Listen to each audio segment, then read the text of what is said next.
Hey Score fans, Kenny Holmes here.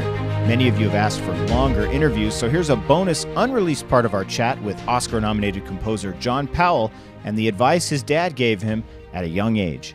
John, your dad played in the Royal Philharmonic. Yes. We've seen quotes that I think you said that he would tell you, don't be a player, be a composer.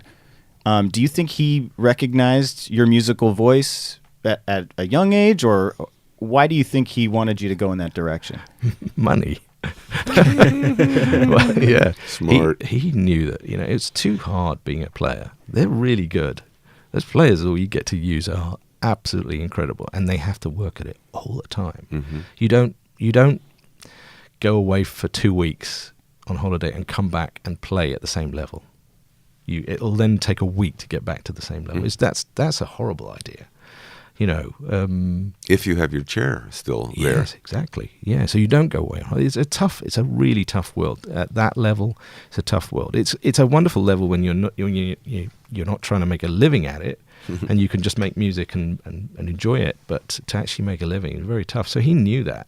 He was tired. He was at the end of his career. He played on everything and for everybody, and he had a friend, Ron Goodwin. He'd done all his scores, and he saw his friend Ron Goodwin have a giant house in Ireland where you didn't have to pay tax on royalties at the time.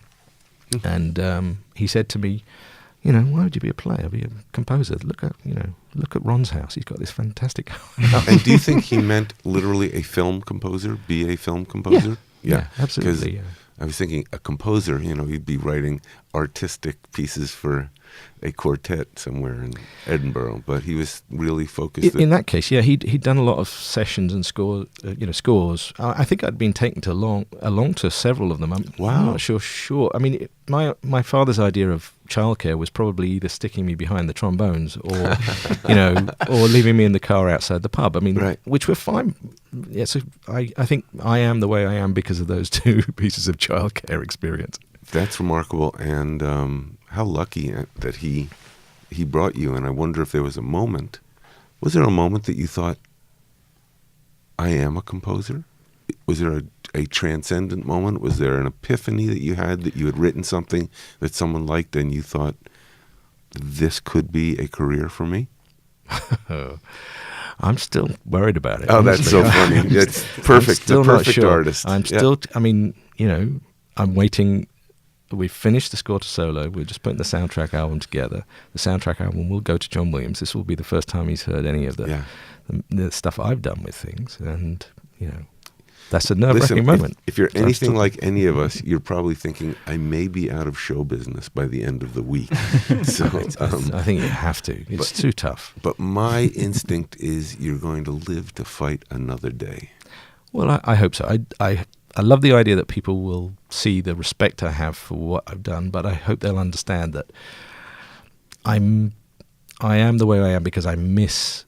I'm not very good at remembering exactly how things go. So I think I probably worked on Solo by remembering everything of the Star Wars films that I loved and the music in it, and then missing a bit, and then just forgetting too much that it just comes out sounding wrong or different. And with some other elements of my own hopeful musicality, it becomes its own thing. So and I think the one thing we can be certain of is that the Star Wars community will not hold back with their opinion of every eighth note that you've written. It comes. The force is with them. Yes. Very strong. Well, they can look at it from a macro point of view and either like it or not like it. But if they really want to go digging in there's a lot of stuff in there for them. I can't wait. Deep in there. I'll be interested to see who can unpick that particular package. Awesome. Don't forget to subscribe on Apple Podcasts or your favorite podcast platform. And thanks for telling a friend about the show and helping us continue to grow.